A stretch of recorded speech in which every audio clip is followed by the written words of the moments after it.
Hello guys, welcome to my channel are you special. कैसे हो आप सब लोग? आई होप कि अच्छे ही होंगे।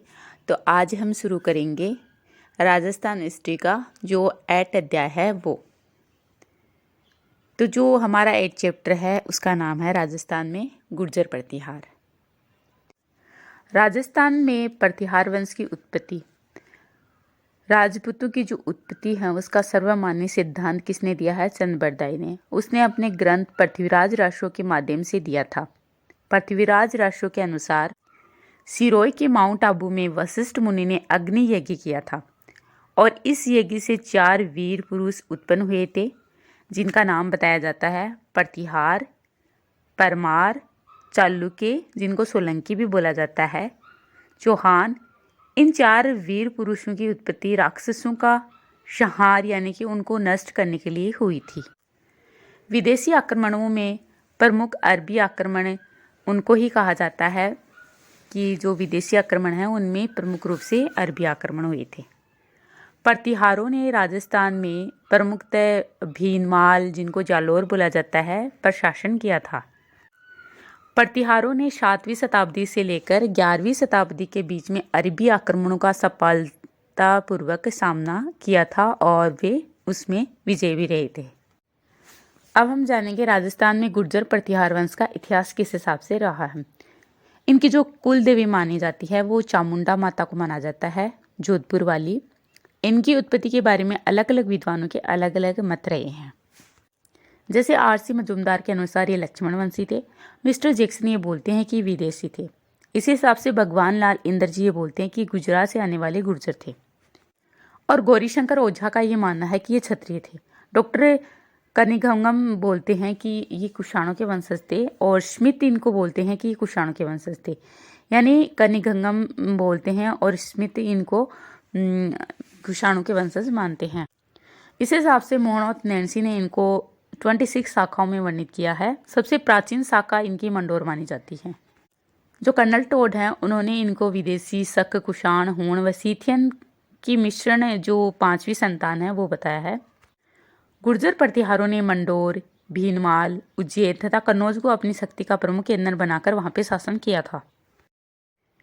अब हम जानेंगे कि प्रतिहार जो थे वो नरेश गुर्जर क्यों कहलाए।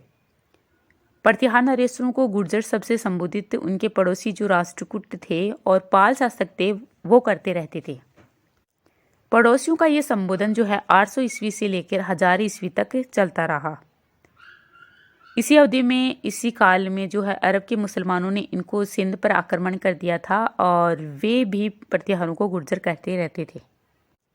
चूंकि जो प्रतिहार थे वो गुर्जरत्रा क्षेत्र के शासक थे, अतः उन्हें गुर्जर शब्द से संबोधित किया जाने लगा। ग्वालियर अभिलेख में प्रतिहारों को क्षत्रिय तथा ये वंश सौमित्र यानी लक्ष्मण से उद्भूत हुआ कहा गया है। हेमसांग ने भी अपने वर्णन में 72 देशों का वर्णन किया है, उसमें एक गुर्जर बताया है और उनकी राजधानी भीनमाला बताई गई है। किसी वंश को गुर्जर कह देने से वह गुर्जर नहीं होता है। जैसे कि प्रारंभिक मुस्लिम आक्रमणकारियों को यवन कह देने से वे यूनानी नहीं हो जाते। राजशेखर ने भी अपने आश्रयदाता प्रतिहार नरेश महेंद्रपाल को रघुकुल तिलक कहा है। अब हम जानेंगे मंडोर के प्रतिहारों के बारे में।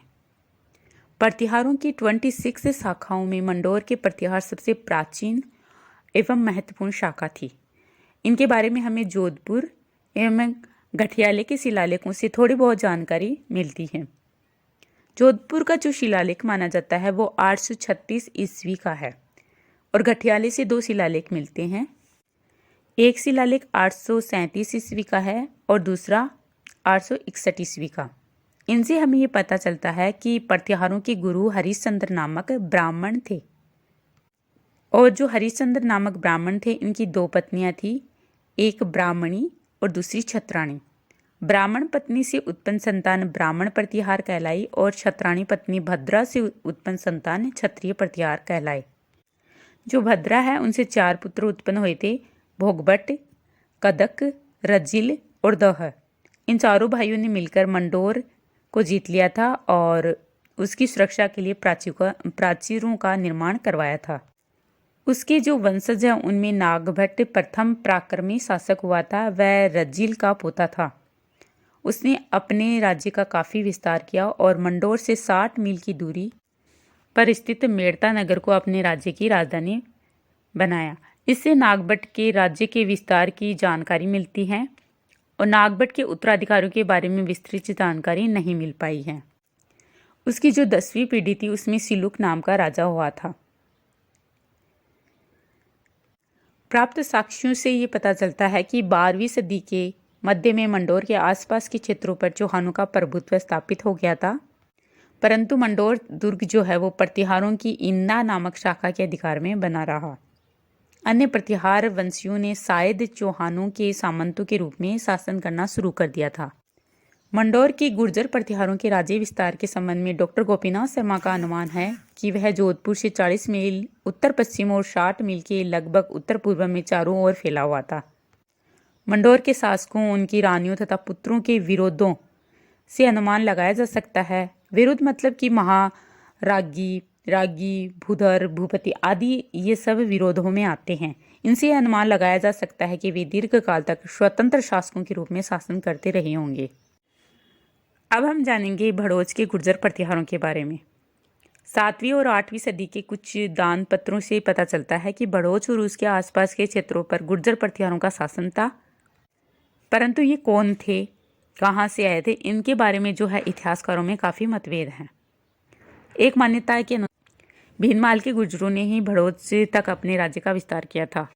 फिर कालांतर में भीनमाल तो उनके अधिकार से निकल गया था, परंतु भड़ोच उनके अधिकार में बना रहा था, ऐसी मान्यता है।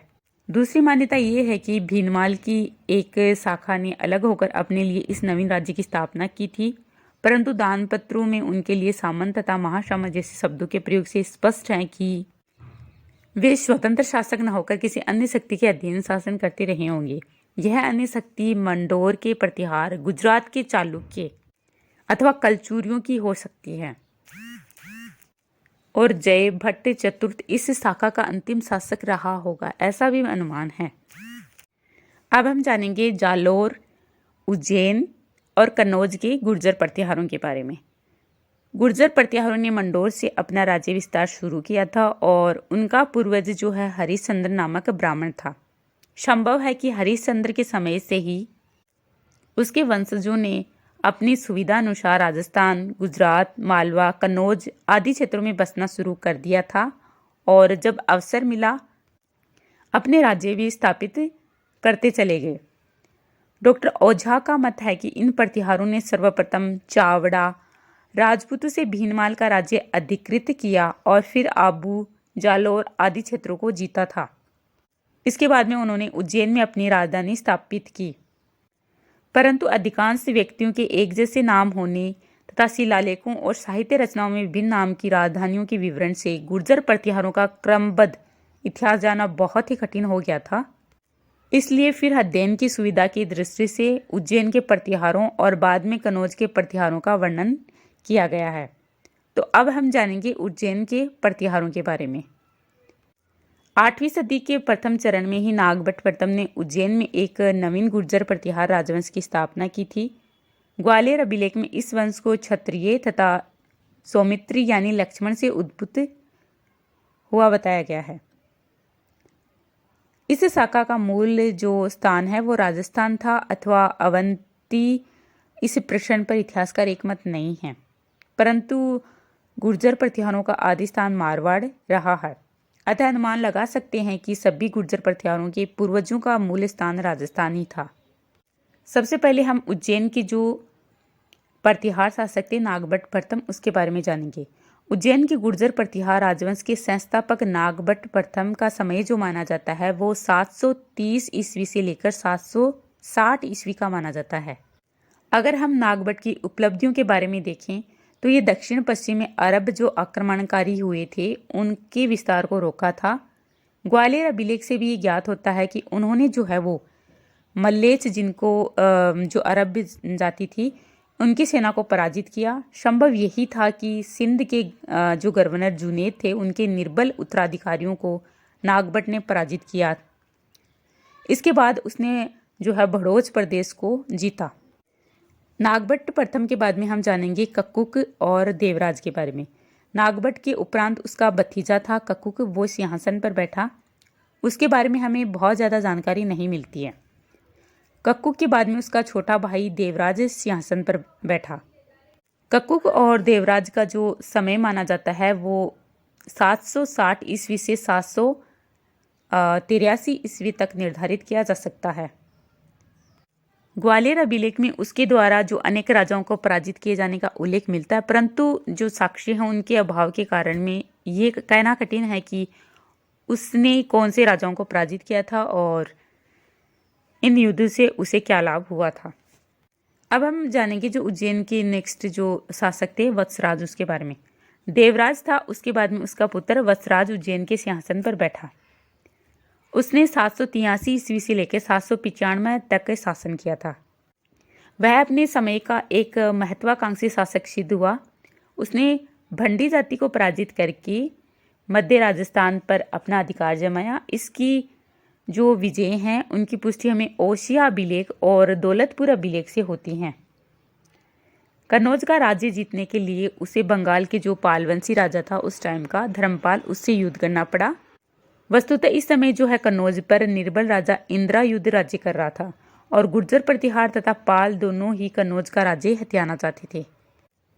इस युद्ध में वत्सराज विजय रहा, जिसकी पुष्टि हमें अभिलेखों से मिलती है। पालों के विरुद्ध सफलता प्राप्त करने के पश्चात वत्सराज को दक्षिण के राष्ट्रकूट नरेश ध्रुव से लड़ना पड़ा और इस बार जो है वो ध्रुव से वत्सराज बुरी तरह से पराजित हुआ और उसको फिर वहाँ पे मरुस्थल में ही शरण लेनी पड़ी।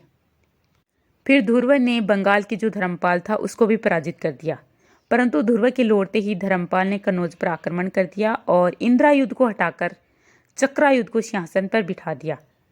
वत्सराज को चुपचाप कन्नौज पर पालों का प्रभुत्व स्वीकार करना पड़ा। ध्रुव के आक्रमण तथा वत्सराज की पराजय से उज्जैन के नवोदित प्रतिहार राजवंश को गहरा धक्का लगा और वत्सराज को अपनी जो राजधानी थी जालोर ले जानी पड़ी और बहुत से विद्वान ये मानते हैं कि अब उसका राज्य मध्य राजपुताना तक ही सीमित रह गया था। अब हम जानेंगे जो नेक्स्ट शासक है ना नागभट्ट द्वितीय, उसके बारे में। जो नागभट्ट द्वितीय उसका काल माना जाता है 795 से 833 ईस्वी का। जब वत्सराज की मृत्यु हो जाती है तो उसका पुत्र नागभट्ट द्वितीय गुर्जर प्रतिहारों के सिंहासन पर बैठ जाता है और उसने अपने पराक्रम से जो गुर्जरों की जो खोई हुई प्रतिष्ठा थी उनको पुनः स्थापित किया तथा अपने जो राज्य हैं उनकी सीमाओं का विस्तार भी किया।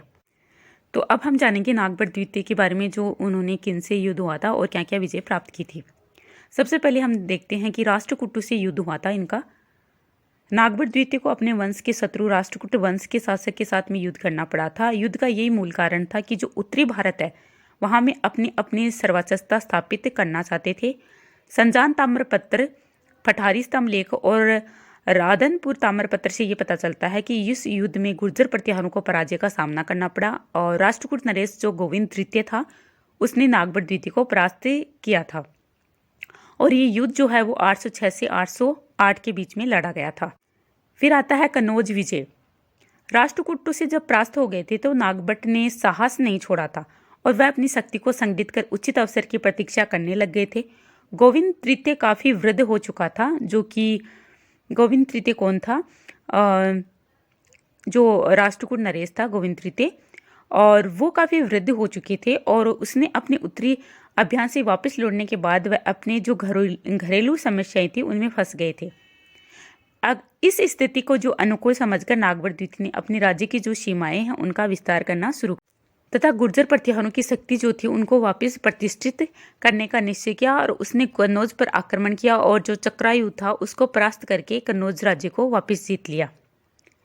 इस विजय से फिर क्या हुआ कि कन्नौज गुर्जर प्रतिहारों की नई राजधानी बनाई गई।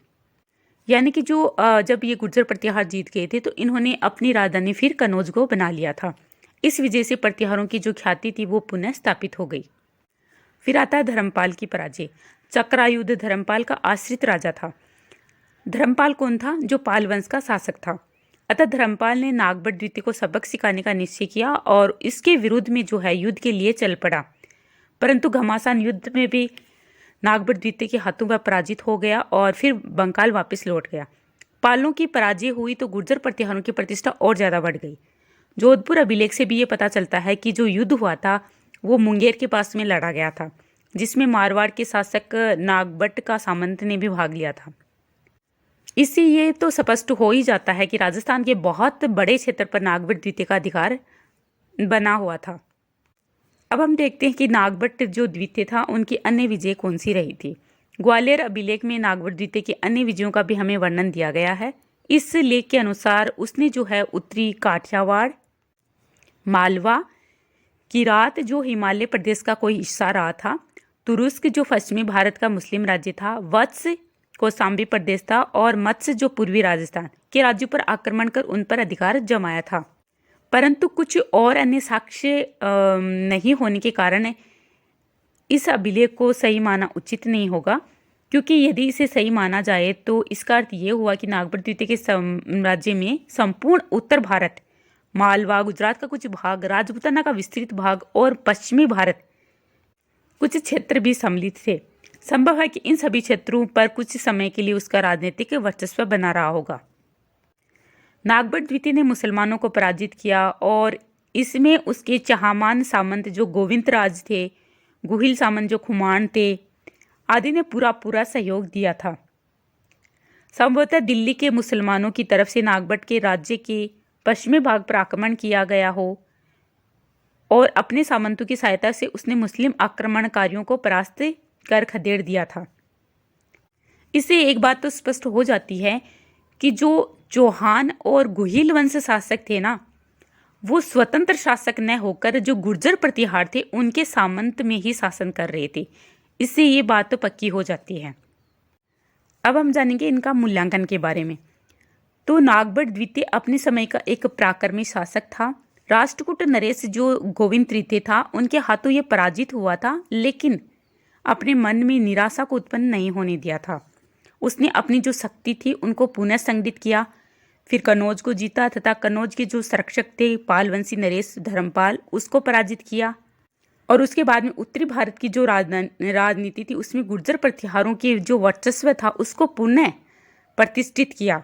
और ये जो नागभट्ट द्वितीय था ये एक धर्मनिष्ठ शासक था और उसने कई यज्ञ तथा धर्म के कार्य भी किए थे। और ये जो भगवती देवी था उनका परम भक्त था और इनके जो दरबार था उनमें बहुत सारे विद्वान तथा बहुत सारे कवि भी रहते थे। और इन्होंने जो है गुर्जर प्रतिहारों की एक नई राजधानी बनाई जिनका नाम कन्नौज था। और वह जो है नागभट्ट द्वितीय वो जो है सेना नायक थे और अच्छे जो है पराक्रमी सैनिक थे। उन्होंने मुस्लिम जो आक्रमणकारी थे उनको परास्त किया और अपने जो सीमाएं थी राज्य की उनका विस्तार किया था। इस हिसाब से एक महत्वपूर्ण शासक रहे हैं नागभट्ट द्वितीय। अब हम जानेंगे नागभट्ट द्वितीय के जो उत्तराधिकारी रहे थे उनके बारे में। नागभट्ट द्वितीय के बाद में उनका पुत्र जो है रामभद्र 833 ईस्वी में कन्नौज के सिंहासन पर बैठा। उसने केवल 3 वर्ष तक ही राज्य किया था और उनके जो इतने छोटे से समय में ही अशांति, अव्यवस्था और संकट का समय बना रहा था। संभवतः चंदेलों ने कालिंजर प्रदेश पर और मंडोर के प्रतिहारों ने जो है गुर्जरत्रा प्रदेश पर अधिकार कर अपने को कन्नौज के आधिपत्य से स्वतंत्र कर लिया हो। यद्यपि जो ग्वालियर प्रशस्ति में ऐसा लिखा है कि रामभद्र ने अपने सामंतों की सहायता से अपने शत्रुओं का दमन किया, परंतु पालों के अभिलेख जो है उनके अनुसार पालवंशी देवपाल ने गुर्जर प्रतिहारों को परास्त किया था। अब हम जानेंगे जो नेक्स्ट शासक है रामभद्र के बाद में भोज प्रथम। भोज प्रथम का जो काल माना जाता है वो 836 से लेके 889 ईस्वी तक। रामभद्र के बाद में उसका पुत्र बनता है भोज। 836 ईस्वी में सिंहासन पर बैठता है और इन्हें मिहिर भोज भी कहा जाता है। यह जो है वो भोज प्रथम जो था वो अपने वंश का बहुत पराक्रमी शासक था। उसने गुर्जर प्रतिहार साम्राज्य को पुनः संगठित किया एवं शक्तिशाली बनाया। चंदेलों को परास्त करके बुंदेलखंड पर वापस गुर्जर प्रतिहारों की सत्ता स्थापित की। रामभद्र के शासनकाल में मंडोरों के प्रतिहारों ने गुर्जरत्रा पर भाग करके अपना जो है वो अधिकार जमा लिया था, परंतु भोज ने अवसर मिलते ही जो मंडोर के प्रतिहार थे उनको परास्त करके वापस जो है राजपूताना पर अपना अधिकार कायम कर लिया था। और इसकी जो पुष्टि हमें दौलतपुर लेख से पता चलती है और जो प्रतापगढ़ अभिलेख है उनसे भी हमें ये जानकारी मिलती है। अन्य साक्ष्यों से यह भी ज्ञात होता है कि राजस्थान के जो प्रतिहार थे, चौहान तथा गुहिल वंशी शासक जो मिहिर भोज के सामंतों के रूप में काम कर रहे थे, हरियाणा, पंजाब, काठियावाड़ तथा मध्य भारत के बहुत से क्षेत्रों पर उसका अधिकार था। मिहिर भोज ने राष्ट्रकूटों से भी युद्ध लड़े थे। प्रारंभ में मिहिर भोज को नर्मदा नदी तक अपना राज्य विस्तृत करने में सफलता मिली थी, परंतु फिर राष्ट्रकूटों के गुजरात के सामंत जो ध्रुव द्वितीय था उसने मिहिर भोज को परास्त कर दिया था और भोज ने पुनः आक्रमण किया। गुर्जर प्रतिहारों के अभिलेखों के अनुसार भोज विजय रहा था। तो इस तरह से हम देखते हैं, तो कभी इस पक्ष की विजय होती है तो कभी दूसरे विजय की विजय होती हैं। तो इस तरह से जय पराजय चलती रहती हैं। इसी प्रकार पालवंशी शासकों के साथ भी जो है मिहिर भोज का संघर्ष चलता रहा था और इस संघर्ष में कभी किसी पक्ष की विजय होगी तो कभी किसी पक्ष की विजय होगी। तो जहाँ तक राजस्थान का संबंध है, ये निश्चित तौर पर कहा जा सकता है कि जो मिहिर भोज यहाँ के अधिकांश भूभाग पर अपनी सत्ता को बनाए रखने में काफ़ी हद तक कामयाब रहे थे। इसमें कोई संदेह नहीं है कि वह अपने वंश का ही नहीं अपितु भारतीय इतिहास के प्रतापी शासकों में से एक था और उसने एक विशाल साम्राज्य की स्थापना की थी। मतलब मिहिर भोज जो था वो बहुत ही पराक्रमी शासक था, वीर शासक था और इसने अपनी जो राज्य है उसका काफ़ी विस्तार किया था। अब हम जानेंगे जो नेक्स्ट शासक था भोज द्वितीय। इनका शासनकाल माना जाता है 910 से लेकर 913 तक। मिहिर भोज जो भोज बट्टम के नाम से प्रसिद्ध थे, इनके बाद में इनका पुत्र महेंद्र पाल 885 ईस्वी के आसपास सिंहासन पर बैठते हैं और इनका शासनकाल 908 तक रहा था और इन्होंने जो है गुर्जर प्रतिहार साम्राज्य की यथास्थिति को बनाए रखा था। उसकी जो अंतिम समय में अभिलेख 907 ईस्वी का मिलता है। इनकी मृत्यु के बाद में गुर्जर प्रतिहार साम्राज्य में उत्तराधिकार युद्ध छिड़ गया था। महेंद्र पाल जो है इनके दो पुत्र थे, भोज द्वितीय और महिपाल प्रथम। तो एक लेख से हमें पता चलता है कि महेंद्र पाल और देहनागा देवी के पुत्र भोज द्वितीय का उल्लेख है, परंतु इसमें महिपाल का उल्लेख नहीं है, जबकि अन्य स्थान पर महेंद्र पाल और मही देवी के पुत्र महिपाल का उल्लेख है, परंतु इसमें भोज का उल्लेख नहीं है। इससे ये अनुमान लगा सकते हैं कि महेंद्रपाल के दो पुत्र थे, भोज और महिपाल। तो इन दोनों में संघर्ष हुआ था और इस संघर्ष में भोज द्वितीय सफल रहे थे और वो ही कन्नौज के सिंहासन पर बैठे थे। और जब ये संघर्ष चल रहा था तो भोज को अपने सामंत जो चेदी नरेश था, कोकल देव प्रथम, उनसे महत्वपूर्ण रूप से सहयोग मिला था, परंतु भोज द्वितीय के अधिक समय तक अपने उत्तराधिकार की सुरक्षा न कर पाया। परास्त जब महिपाल अपनी शक्ति को संगठित करने में लग गया था, सौभाग्यवश उसे चंदेल नरेश हर्षदेव का समर्थन मिला था।